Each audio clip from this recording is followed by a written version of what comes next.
ফিতরা কার ওপর ফরজ? নবী করিম সাল্লাল্লাহু আলাইহি ওয়াসাল্লাম বলেছেন আলাল আবদি ওয়াল হুররি।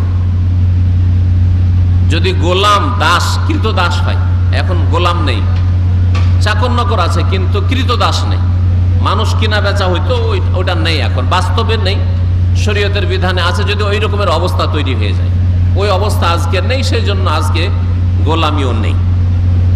গোলামও যদি হয়, ব্যক্তি মালিকানা নেই গোলামের, যা ইনকাম করবে মনিবের, তারপরে ওর উপরে ফরজ, ওর উপরে ফিতরা ফরজ। ফিতরা দেবে কে? ওর মালিককে দিতে হবে, মনিবকে। ওয়াল হুররে স্বাধীন কেউ দিতে হবে, ওয়াজাকারে পুরুষকেও দিতে হবে, ওয়াল উনসা মেয়েকেও দিতে হবে, ছেলে হোক আর মেয়ে হোক সবাইকে দিতে হবে। বড়রা যাদের কাছে আছে ফিতরা দেওয়ার মতো তারা দেবে, আর যারা নাবালক তাদের অভিভাবকের ফরজ। ছেলে মেয়েরা নিজেরা দিতে পারছে না, অভাবী, আর তাদের হয়তো কিছু নেই, বাপের আছে মায়ের আছে, তো বাপের ওপরে ফরজ।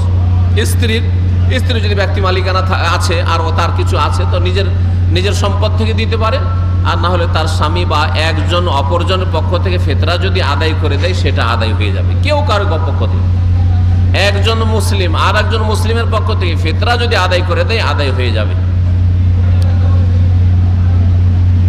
ওয়াসসাগীর ওয়াল কাবীর, ছোট হোক আর বড় হোক, ছোট হোক আর বড় হোক। ঈদের চাঁদ ওঠার আগে আগে জন্ম হয়েছে তাহলে তার উপর ফিতরা ফরজ।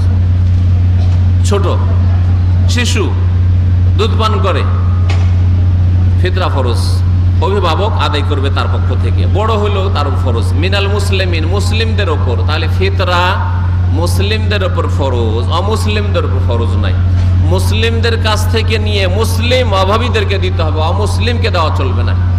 উলামায়ে কেরামরা বলেছেন যে এটা যেহেতু মুসলিমরা আদায় করে, আর মুসলিমদেরকে মুসলিমদের উৎসব ঈদ কাফেররা ঈদ করে না, অমুসলিম হিন্দু ইহুদি খ্রিস্টান ঈদুল ফিতরে ঈদ করবে না, তাদের উৎসব নয়, সুতরাং অমুসলিমদেরকে ফিতরা দেওয়া জায়েজ নয়।